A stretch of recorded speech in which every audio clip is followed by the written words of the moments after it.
At the core, the Legion's mission is about upholding America's highest ideals and providing unwavering support to your fellow veterans. The Legion's good works, day in and day out, have been crucial to the lives of millions of our fellow citizens all across this country. So, from the Secretary of Veterans Affairs, thank you all. It's been about 4 years now. I've had the privilege of giving back to those veterans of World War II and Korea who raised me as a young pup in the profession of arms. The opportunity to give back also to veterans I went to war with in Vietnam, and the opportunity to give back to those I sent to war as a service chief. Now, as I've said before, very little of what we do in VA originates in VA. Much and most of what we work on originates in DoD, the Department of Defense. The past 4 years were spent working closely with two very dedicated public servants, Secretaries of Defense Bob Gates and Leon Panetta. Our work to create a seamless transition between our two large departments for the benefit of service members and veterans. The men and women who have served are the continuity between our two departments. The lack of seamlessness, this is what we've been working on, the lack of seamlessness today is most visible to all of you as the backlog in compensation claims. If it takes 265 days to process a disability claim, 200 of those days are usually spent awaiting information from the IRS, from DoD, Social Security Administration, from the veteran himself or herself, or some other repository of data to fully develop that claim so we can process it. And VA is not without its own warts here. The remaining 65 processing days could be more efficient. And so I'll talk a little bit more about that later. But both secretaries are working on this transition. Our collaboration has forced our departments to agree on solutions that break these logjams. This relationship between the secretaries will be important in assuring that our departments keep our promises. Now, some of you may have been following the confirmation of Senator Chuck Hagel, the President's nominee to replace Secretary of Defense Leon Panetta. From my Army days, Chuck Hagel is a straight shooter. Principled, decisive, deeply committed to those who go into harm's way for our nation. Chuck Hagel is also a soldier, Staff Sergeant of Infantry, twice wounded in Vietnam, successful businessman, entrepreneur, innovator, Republican senator from Nebraska, re-elected with 83% of the vote, the largest margin in any race in state history. He was also appointed by President Reagan to serve as Deputy Administrator of the Veterans Administration, the forerunner of today's VA. He was primarily responsible for leading VA into creating VISTA, as some of you may know, our current electronic health record. 15 years ahead of his time. Bold, creative, visionary. Some of you may also know that he resigned that position in protest over proposed cuts to veterans' benefits. Simple question. What more do we want, we in VA want, in a partner at DoD? Our nation's at war. Up to 1 million veterans are expected to leave the military over the next 5 years. They need a smart, tough, business-savvy, compassionate SecDef to help them bridge those transitions.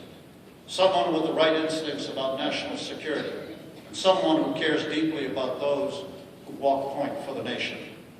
They don't come any better than Chuck Hagel, and I hope you all feel the same way. 4 years ago, President Obama asked me to do two things: make things better for veterans quickly, that's in the near term, and then put into place those changes that will continue to make things better for veterans well into the 21st century.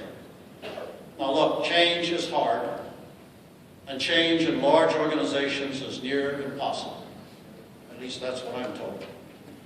324,000 good people come to work at VA facilities every day, but we are changing. Change is hard work. It requires discipline, determination, and money. And so that's what we've been after, creating change that makes a difference for veterans. During the past 4 years of slow economic recovery, the President has not wavered in his support of veterans. Despite fiscal challenges, he increased VA's budget, our budget requests, from $99.8 billion in 2009 to $140 billion this year, 2013, roughly a 40% increase at a time of enormous budgetary pressures. What have we done with those historic increases? Well, between 2009 and 2014, our medical budget increased traumatic brain injury funding by 21%, spinal cord injury programs by 36%, mental health by 45%, readjustment counseling, you may know as vet centers, readjustment counseling 49%, long-term care 50%, prosthetics 75%, women's veterans programs by 158%, and OEF, OIF, OND funding by 161%. Now, funding these programs is one thing. Making them accessible to veterans is equally important. So in the same period, we opened 38 community-based outpatient clinics for a total of 821 CBOCs today, and increased the numbers of mobile outpatient clinics and mobile vet centers serving rural veterans to 70. Last August, we opened a new state-of-the-art medical center in Las Vegas, our first hospital in 17 years. We expect to open another new state-of-the-art medical facility in Orlando this year. We've been challenged here, but we're moving forward with the contractor. New hospitals are also under construction in Denver and New Orleans, and 2 others, Louisville and Omaha, are in design at the moment. To make things better for veterans quickly, as the President instructed, VA established 3 key priorities 4 years ago, and you've heard me talk about them for the past 4 years. Increase access for veterans to VA care and benefits. Eliminate this thing called the claims backlog in 2015. And then end veterans homelessness also in 2015. So let me touch on access. Since 2009, we've added over 800,000 veterans to our healthcare rolls. But access is more than just the ability to walk into a VA medical facility. Telehealth and telemedicine are major breakthroughs in healthcare delivery in 21st century medicine. This year, VA is investing roughly $335 million in virtual access technologies to connect veterans to the larger VA healthcare system from wherever they're able to enter that system. This is a 368% increase in funding since 2009 to link our 152 medical centers and their 104 affiliated medical schools, best medical schools across the country, to our 821 community-based outpatient clinics and our 300 vet centers with our mobile clinics, over 1,300 VA points of care. We've also opened 6 new cemeteries and 2 annexes in the last 4 years. 5 more cemeteries are planned over the next 5 years. We will provide burial services where no VA, state, or tribal cemeteries currently offer veterans plots. Innovative partnership with existing public and private cemeteries will allow our rural initiative to open 8 national veterans burial grounds that meet the standards of our existing 131 national shrines. Again, access. So now let me be direct. Access is about also about processing veterans' compensation claims better and faster than we do today. We intend to process claims in less than 125 days at 98% accuracy, and to end this thing called the backlog that has built up over decades. Well, we're not there yet, as all of us know. Even though we're processing 1 million claims each year, 4.1 million claims processed over the last 4 years, unprecedented numbers. Even as we process those 4.1 million claims going out the door, another 4.6 million claims flow back in.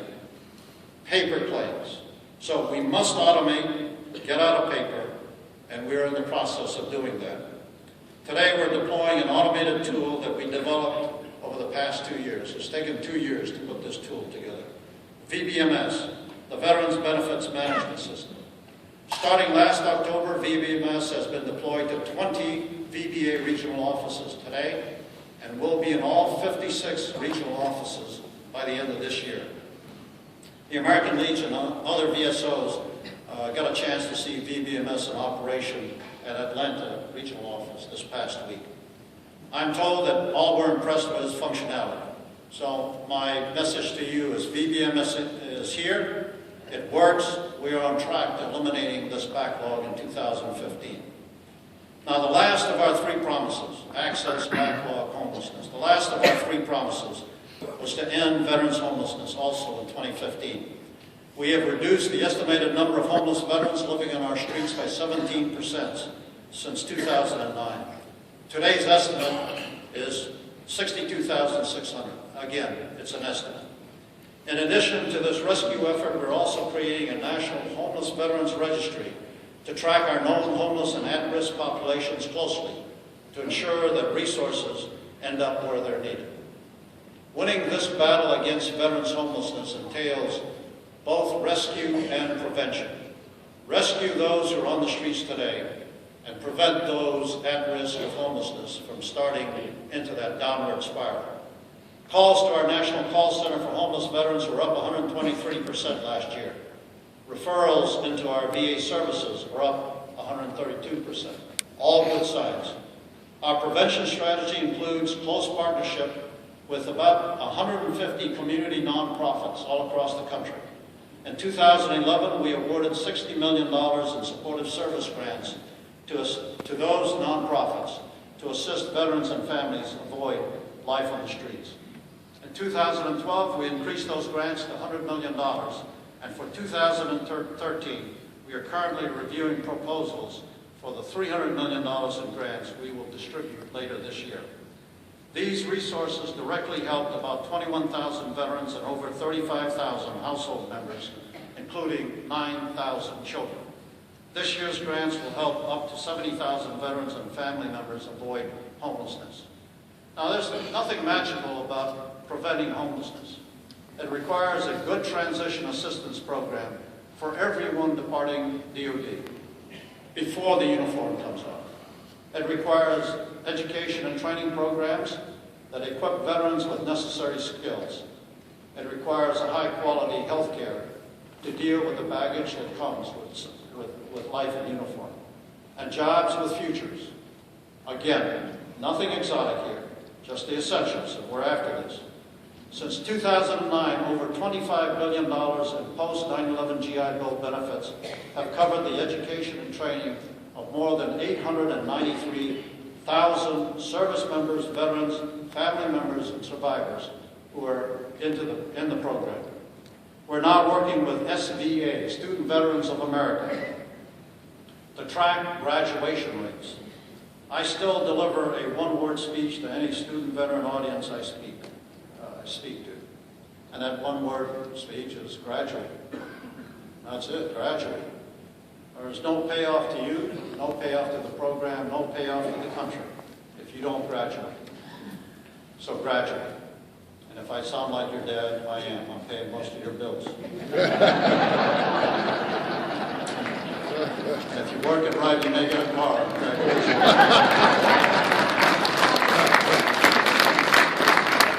American Legion can be helpful to us here because all across the country where these youngsters are in school, the reinforcement of your local chapters about the importance of graduation, and they're taking advantage of this opportunity that they have and most generations of veterans have not had. The country needs them to do well, and so encouragement to them would be helpful. Now, for some veterans, education alone may not be enough. For these, we need to help them deal with the baggage they're carrying when they come to us: depression, substance abuse, PTSD, TBI, other mental health issues.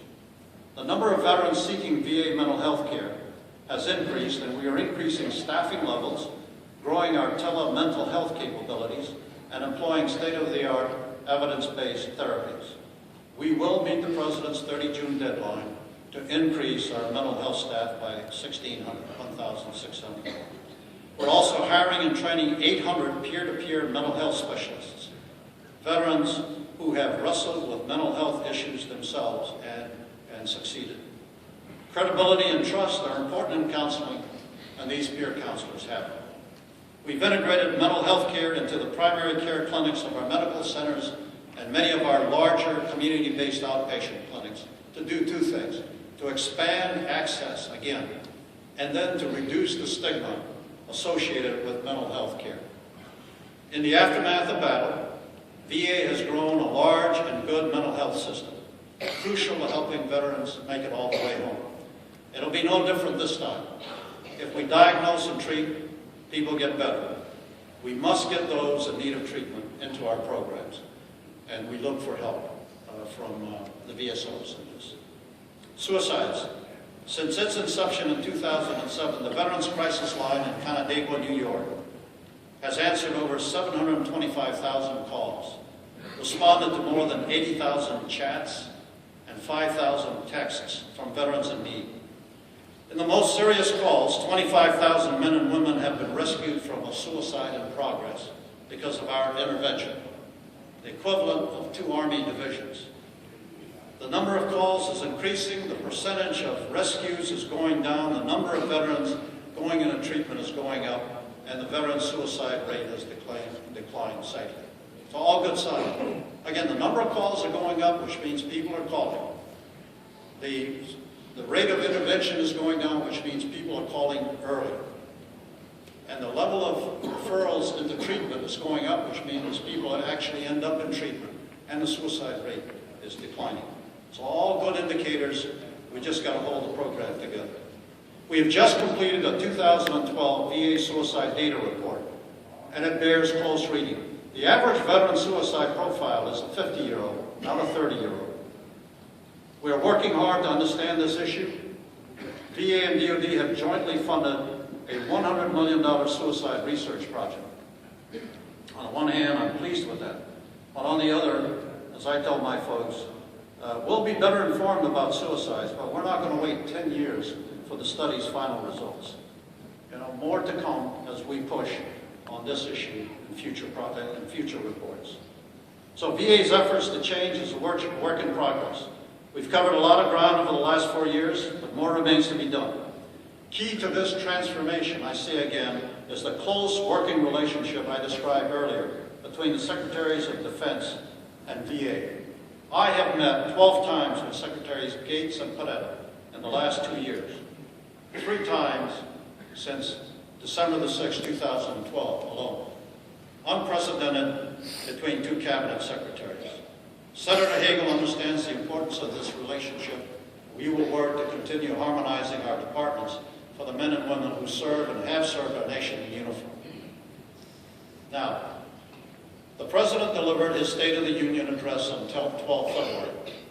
I heard our President talk about the need for a middle class in this country and about the importance of education and rebuilding that middle class and making it competitive. Each citizen should have the chance to work hard and to share the American dream. I heard him address the mandate to increase job opportunities for all Americans, and you just heard from someone from the Department of Labor. I heard him address the importance of being able to own your own home and the need to be able to finance such an investment through responsible mortgage arrangements. I think most of you know we have a mortgage program, VA, for about 1.4 million mortgage holders. Last year, something around 80,000 of those mortgage holders defaulted on their home loans. VA got involved with financial folks, and we were able to keep 70,000 of those 80,000 folks in their homes, lowering their payments, stretching payments out. And so while we feel good about that, my challenge to ourselves is what happened in the other 10,000 or so? How do we prevent that from happening next year? We all have a hand in helping these folks prevent being homeless. Well, with the President's leadership, especially 4 years of budget increases for VA, these are the very goals we have been working towards for veterans. So if you think about the State of the Union address and the description of trying to create a middle class, this is exactly what we've been working on with veterans. Now, just remember, the World War II generation saved the world, returned home, used the original GI Bill to gain an education, bought homes, started businesses, became entrepreneurs, business leaders, doctors, scientists, and politicians, earning for us all 60 years of sustained global leadership, prosperity, and security. The current generation of veterans is fully capable of doing the same thing, of helping to grow our middle class and providing a return on the country's investments in them. The President believes in veterans and their families, believes in providing them the care and benefits they've earned, demonstrated through his budget, knows that military service members and their families add strength to our nation's middle class, and for those seeking citizenship, deserve to earn that opportunity by serving in uniform to protect the nation. And for those reasons, the President and the Congress agreed to exempt VA from sequestration. Veterans stand ready to help rebuild the middle class and return every dollar invested in them by strengthening America. They've done it before, they will do it again. And we at VA will deliver the President's vision of a 21st century VA, worthy of those who by their service and sacrifice have kept our nation free. And that's my commitment to you.